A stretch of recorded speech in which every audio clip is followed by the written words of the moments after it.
Pozdravljeni, z vami sem Minka Gantar in danes imam posebno zgodbo. Pri meni sta bila na svetovanju mož in žena in je bilo zanimivo, ko sta prišla. Prišla sta zaradi tega, ker mož je ženo prevaral pred parimi leti in zdaj žena mu ne more odpustiti. Enostavno ne moreta iti čez to in ko se njej vzbudi ta strah pred izgubo moža, ker on je predlagal že parkrat, da se ločita, da to ne pelje nikamor, ona ne zmore ga spustiti in pade v nek panični strah, krč in se ga oklepa in ga ne želi spustiti in po eni strani je jezna na njega, po drugi strani na sebe, po tretji strani ja drama. Njuno življenje bi lahko opisala tako kot razburkano morje. One dva plujeta, še vedno sta na isti barki, kar je absolutno dobro, ampak njuno morje je razburkano. No, in smo začeli. Pregledali smo pretekla življenja in prvo se je izkazalo, da sploh tukaj ni faktor njen mož, ampak ta ženska, s katero jo je prevaral. Ta ženska je v bistvu iz večjih življenj se je izkazalo, da je v bistvu sovraži njo, se pravi to ženo. Da je bil ta njen mož samo faktor, ki je nekako priletel na mino, da je lažje prišlo do te energije, da se je nekako sprožila ta energija. To je bila prva zadeva in izkazalo se je, da v enem življenju so jo obsodili. Bila je proglašena za čarovnico in zanimivo, v tem življenju ima rdeče lase. Verjamem, da mnoge vi, če ste rdečelaska, da so vas že zdaj označili za čarovnico. Nenazadnje, jaz nisem rdečelasa, ampak tudi mene so že označili čarovnica. In to ni nič slabega, ampak mogoče imate tako bolj štrenaste lase, dolge, včasih so bile vse rdečelaske, na grmadi. No in kaj se je s to gospo zgodilo? Prvo so jo dali na sramotilni steber. In a veste, kaj je zanimivo?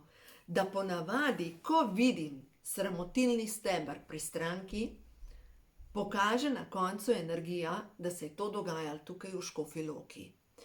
Prišla sem do zaključka, da škofjeloška mučilnica je ena od najbolj okrutnih mučilnic srednjega veka, je bila. In toliko ljudi predeluje neko zataknjeno energijo prav v Škofjo Loko. Zanimivo, ne?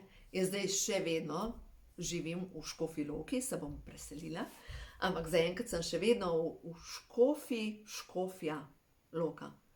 Se pravi nekaj, kar je cerkvena loka, kar je ogromno tega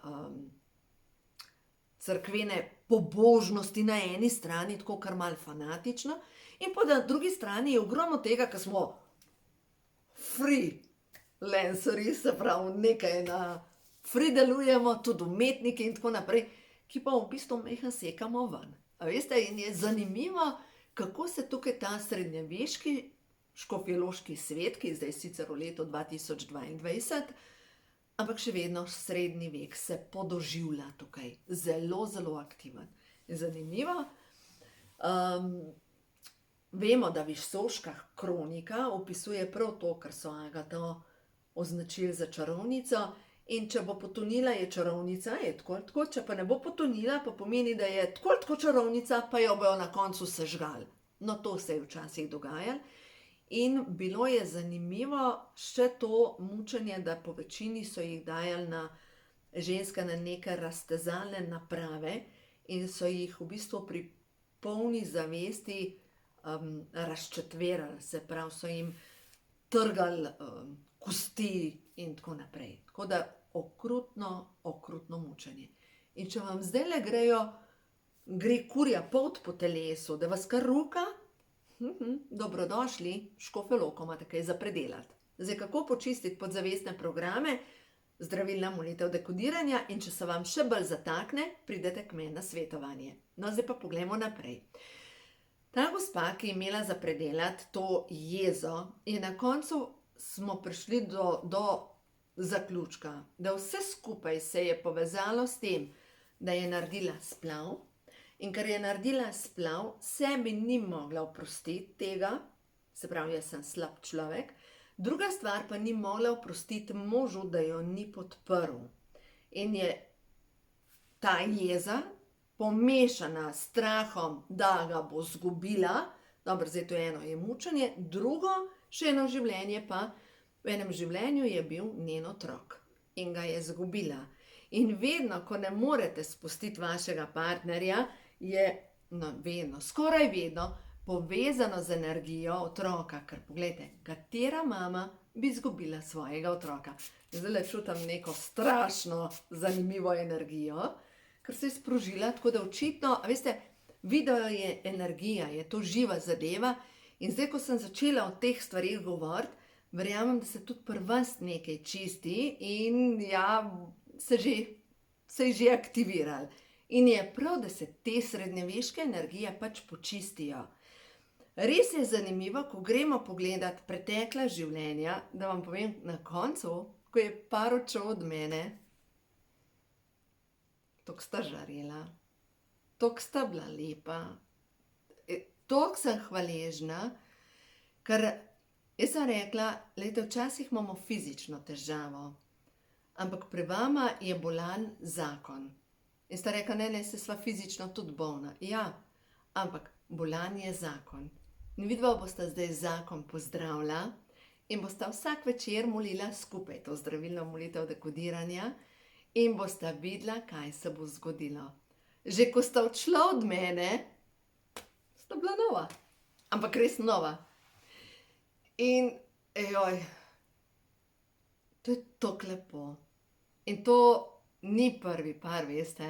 Je kar nekaj parov, ki se pogumijo in enostavno rečejo, noč, poglejmo, ki se je zataknila energija, kaj predelujeva.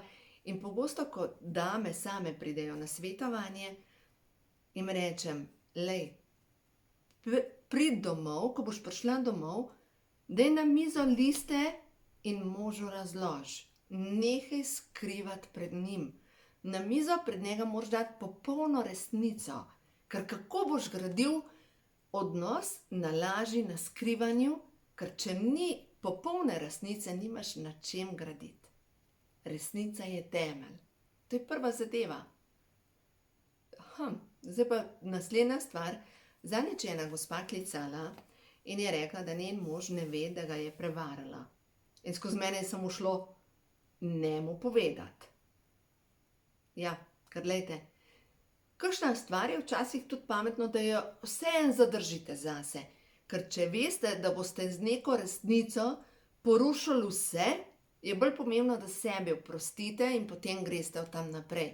Kot pa da date golo resnico na mizo in potem se ukvarjate s tem, ti si mene prevarala, ti si prasica, pa mogoče je problem čist nekje drugje. Mogoče je ta ženska prevarala zato, ker je bila tako zapuščena v zakonu in je pristala na neke drobtince, samo da je imela občutek, da je nekomu zaželena. A veste? In potem bo poslušala, ti si tista, ki si uničila zakon, pa mogoče je bil že prej mrtev. Zato je modrost, to treba uporabljati. Ja, če prideta oba dva na svetovanje, pa da tam pregledamo vse skupaj, ja, ampak da pa greš z golo resnico, samo vržeš na mizo, midva bova zdaj na tem gradila, lejte, včasih ni pametno. Zdaj, mogoče razmišljate, zakaj tako menim. Jaz sama nisem nikdar prevarala mojega bivšega moža. Ampak na koncu koncev sem potem po končanem zakonu imela razmerje in ta gospod ni bil pripravljen zaključiti svojega bolnega zakona. Se pravi, sem jaz pomagala varati.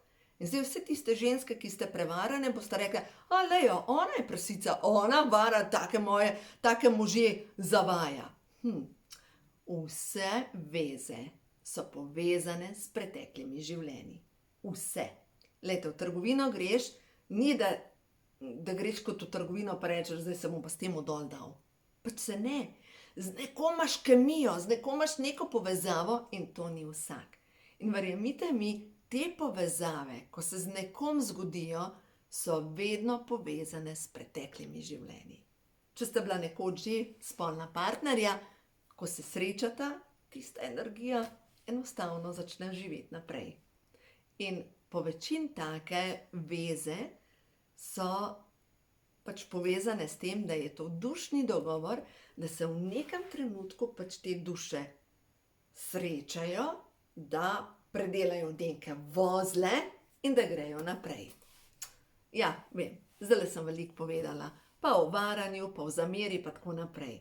Odnosi so res kompleksna zadeva, ampak gre se za to, da to čustveno neurje, ki se dogaja v nas, speljemo v neke mirne vode, da lahko gradimo odnose na iskrenosti, na poštenosti in na konec koncev, tako kot je Jezus rekel, ko so Marijo Magdaleno kamenjali in so jo dejansko hoteli ubiti, zato ker je bila prešuštnica.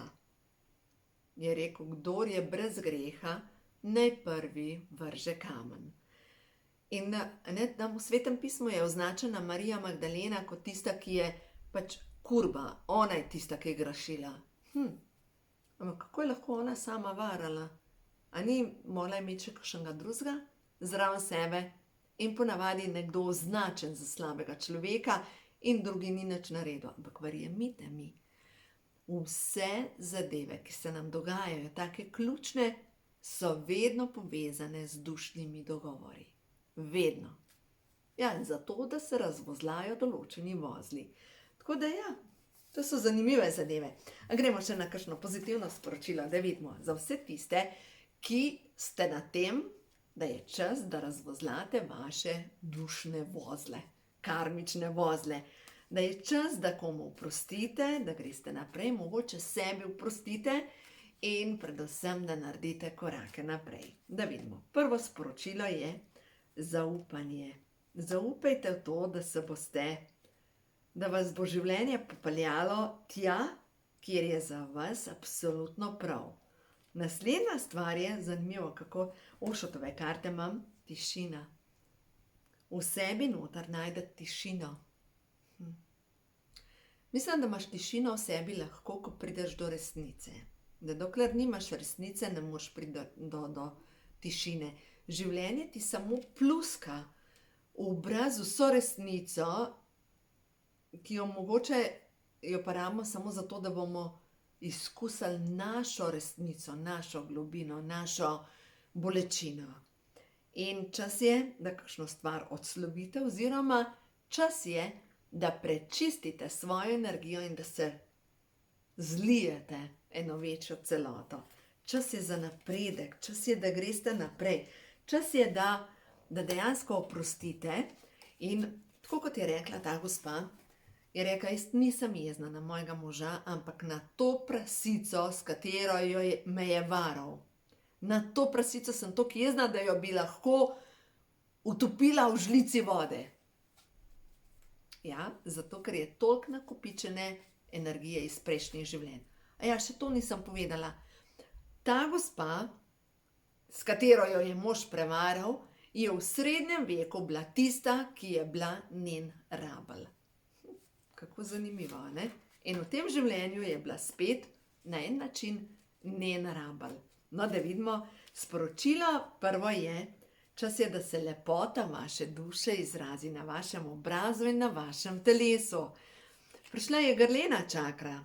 Čas je, da svobodno začnete izražati svojo resnico, zato ker vi poznate resnico in če včasih ne znate priti do resnice, pač vam lahko pomagam. A ja, še to. Šola, napredna šola samoozdravljenja. Učila vas bom brati energijsko polje, učila vas bom čistiti energijsko polje, kako naredite, da pač počistite to nesnago iz vaših čaker, ker samo na ta način lahko pridete do popolnega zdravja. Naslednja stvar, kar vas bom pa absolutno še naučila, je pa to, da boste toliko prečiščeni od znotraj, da ne boste več imeli aure naluknjane. A veste, je to tako, kot bi vam ves čas curljala energija ven. In da počistite vse programe glede pomanjkanja v vseh oblikah, ker mnogi to predelujemo, pomanjkanje hrane, pomanjkanje denarja, strah glede preživetja, da boste potem upali razprostreti svoja krila in poleteti. No, in spet je prišla potrpljenje, zaupajte Božji hitrosti, zato ker se vse razvija v najvišje dobro vseh in zaupajte toku življenja. Poglejte tako, prepuščanje toku življenja, zaupanje toku življenja in izražanje resnice in lepota vaše duše. To je sporočilo za vas, ker ko boste vi počistili svojo nakopičeno karmo, se bo res lepota vaše duše izrazila na celi vaši biti. Enostavno boste žareli, ker to vi ste. In vsak izmed nas, jaz res verjamem, da vsem noter smo lepi, veličastni, božanski, vsem noter. Ampak pač nekaj snage se nabran, to je treba stran dati, pa bo vse šlo. Tako da ja, uživajte, vse dobro vam želim in ne pozabite. Ljubezen do sebe je najprej to, da si vzamete vsak dan nekaj časa, da se pogovorite samo. Da vsak dan rečete, kaj pa jaz zdaj čutim. Da se zahvalite za to, da dihate. Da vdihnete in rečete, o, stvarnik, hvala ti. Hvala ti. Hvala. In hvala vam. Hvala vam, ker poslušate tele moje videe in res sem vesela. Tudi tale tehnika omogoča zanimivo komunikacijo. Tako da uživajte, vse dobro vam želim in ne pozabite, ljubezen do sebe se vedno začne pri sebi.